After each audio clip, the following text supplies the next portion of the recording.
Wow, this felt much easier in front of my mirror. So, there was a time when I used to think about giving a TED talk someday. It was a far-fetched thought, but when I first got the opportunity to come as a speaker, I was like, what do I say? What can I possibly talk about that would make people go, wow? So I went back and I watched more TED Talks to get some inspiration, some of the most provocative ones.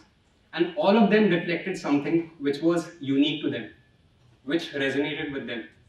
And that's when I realized that something that is unique to me is my story, my journey, and that's what I'm going to be sharing with you guys today. Hello everyone, my name is Siddhant Rai Sikand. I'm 24 years old. I'm an athlete, a fitness coach, and a YouTuber. And now a TEDx speaker. So, as a kid, I used to avoid talking to people. I used to spend most of my time alone, mostly watching anime and playing a lot of video games. So, we all have someone we look up to, right? So, I was saying as a kid, I used to avoid talking to people. That was my old self. That was my 15-year-old self. That is how I looked, and I was, as you can say, in a nutshell, an introvert. So we all have someone that we look up to and get inspiration from. For me, it was Goku from Dragon Ball series. Looking at that character, there was a seed that was planted in my head. I had a vision in my head of the future self that I wanted to be like. What kind of values do I want to associate that person with? What kind of personality, what kind of characteristics do I think about my future self? But I didn't know how to get there. And for me, going to the gym, entering the gym was the first obvious step because I wanted to feel stronger inside out. And training became that one thing that I looked forward to every single day because I knew at that time what I couldn't achieve in 1 week could be done in 1 month. What I couldn't achieve in 1 month could be done in 1 year, and what I couldn't achieve in 1 year could be done in 5 years. That was the kind of mindset I had. The dialogue that we create for ourselves matters a lot. A different side took over me, which I wasn't aware of. Suddenly, I was so driven to go after this vision that I had created for myself. Fast forward 5 years later, I thought about starting my own YouTube channel. And I wanted to reach out to more people and inspire them because if a kid like me, who was socially awkward, who was shy, who couldn't talk to people, who had low self esteem, could come out and grow as an individual, then anyone could. And I also wanted to document my journey in a tangible form. Just like how people journal in their diaries, they document their day, how they're feeling. I wanted to be I wanted to make my own video diary, something I could look back to in the future. So I borrowed my friend's camera and I shot 2, 3 videos, which I still haven't uploaded anywhere till date because they weren't as good as I hoped them to be. This kept going for a few weeks and few months. I was so conscious in front of the camera, like, are you kidding? Like, I can't even talk to people, and now I have to talk to a camera as if there was a person sitting behind it. That felt very unnatural to me. I was like, at a point after a few months, I was like, boss, बहुत हो गया. I don't want to regret this later. कि काश पहले start कर दिया होता, तो आज पता नहीं किस level पे होता. So I gathered all the courage that I could, and in February 2018, I uploaded my first video.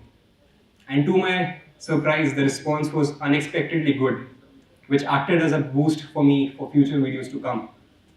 But I still wasn't quite comfortable with the camera. It still came very unnatural to me.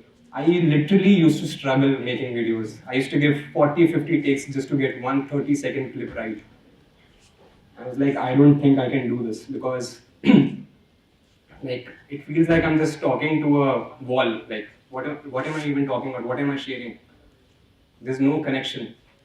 But that's when I started treating vlogging or just content creation as a skill that needs to be worked upon just like any other thing. Not something which you're born with, not something which, like, there are obviously people who are naturally, like, they're naturally good speakers.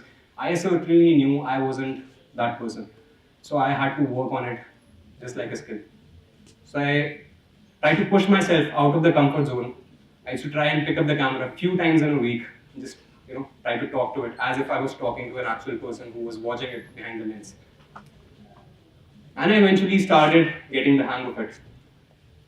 I started getting comfortable in front of the camera. I started communicating better.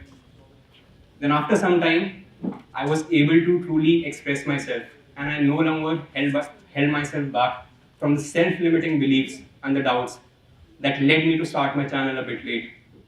I believe there's potential in every single one of us. There's a lot of potential in every single one of us, and we don't know until we truly explore the things that makes you feel curious, which makes you tick, which you think about before going to the bed, after waking up, which you think that is your calling, because you never know what's waiting for you on the other side.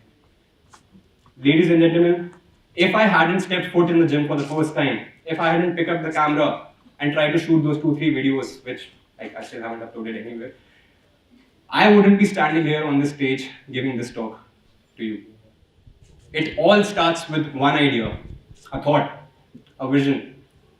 And I think each one of us owe it to ourselves and to that vision which is in our heart to go after it, to go out and give everything we got. I hope we truly express ourselves fully in what we do and in who we are, and take one small step forward in becoming a better version of ourselves. Thank you, ladies and gentlemen. This was all from my side.